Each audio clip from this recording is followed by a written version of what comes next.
kita ubab dan rawab. Wa 'allalahu, ini ada alasan kenapa dilarang menurut pendapat yang lain tadi.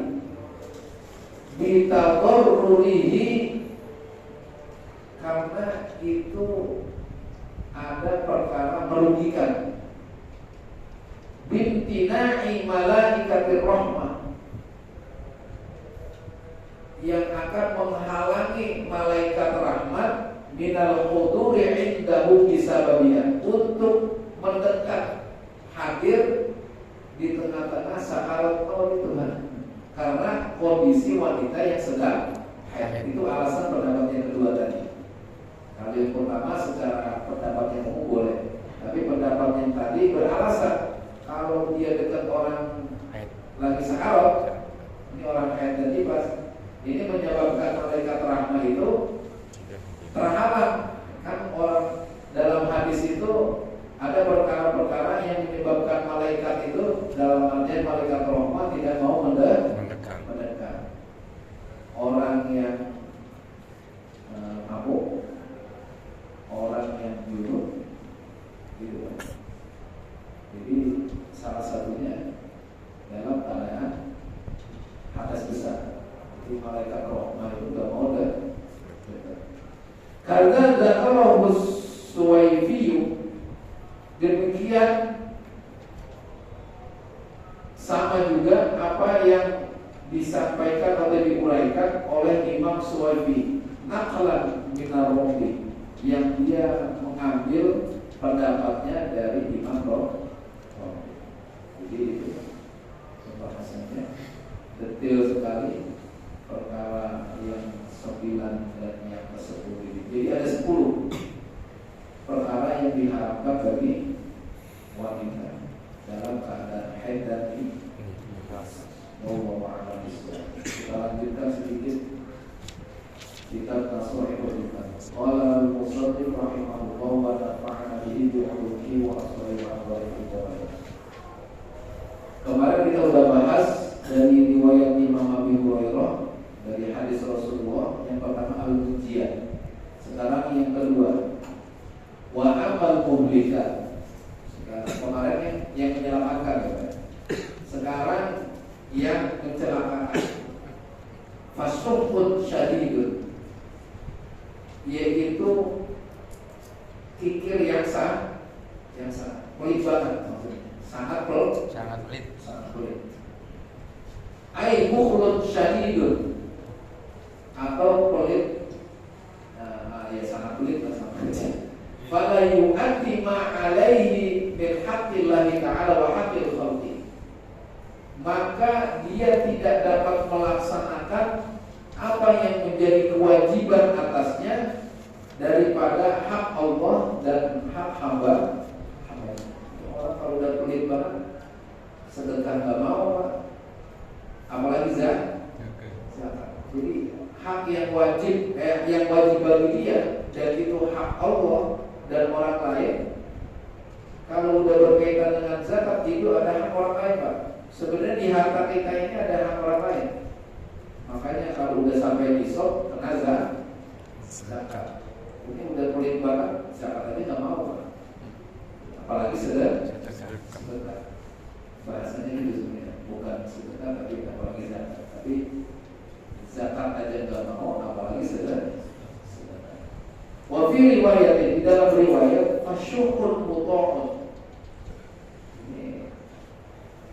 kikir yang sangat pelit yang sangat dan diikuti, Pak, ditaati.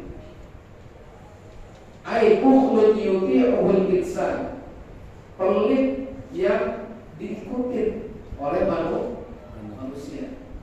Ada pelit yang diikuti, Pak? Ada banyak. Kita ini pada dasarnya baik apa pelit, Pak? Pelit.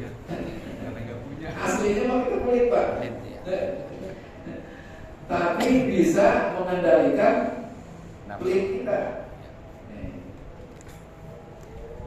Amma law kana al-bukhlu mawjudan fi nafsi ghairu mudahhin, dan ada perkara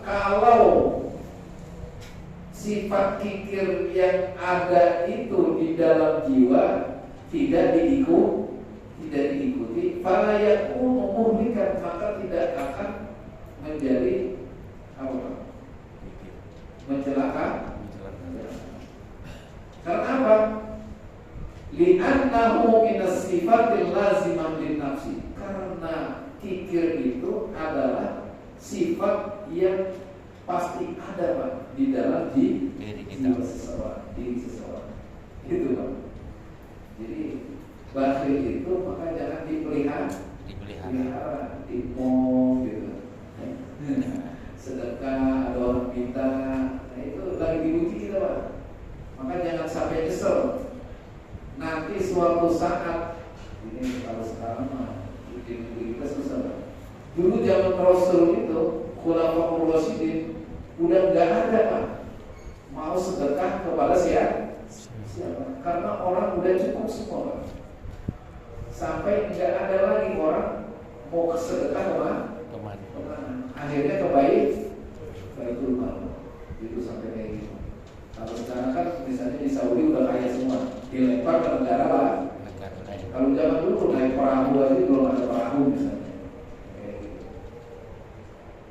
Jadi sifat kikir itu pasti ada di situ. Tapi jangan dipelihara.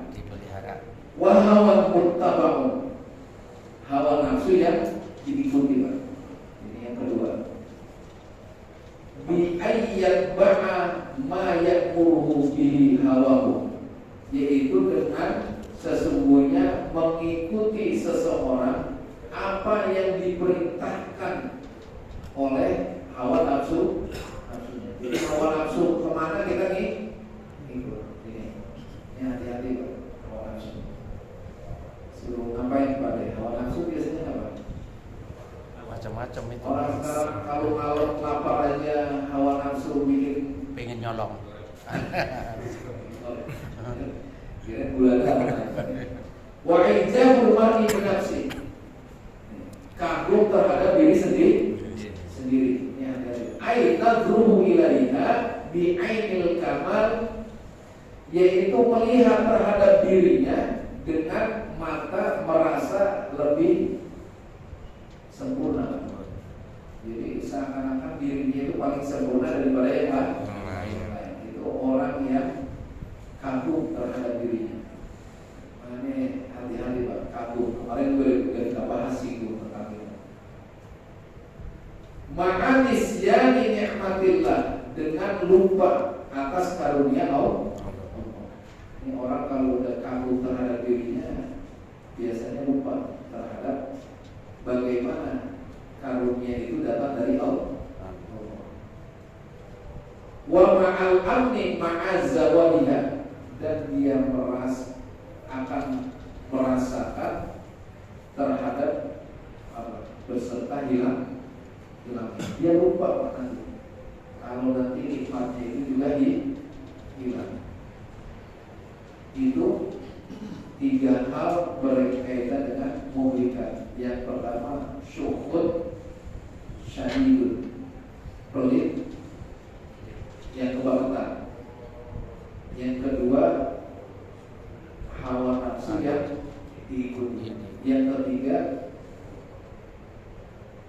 kagum terhadap diri sendiri. Wallahu a'lam.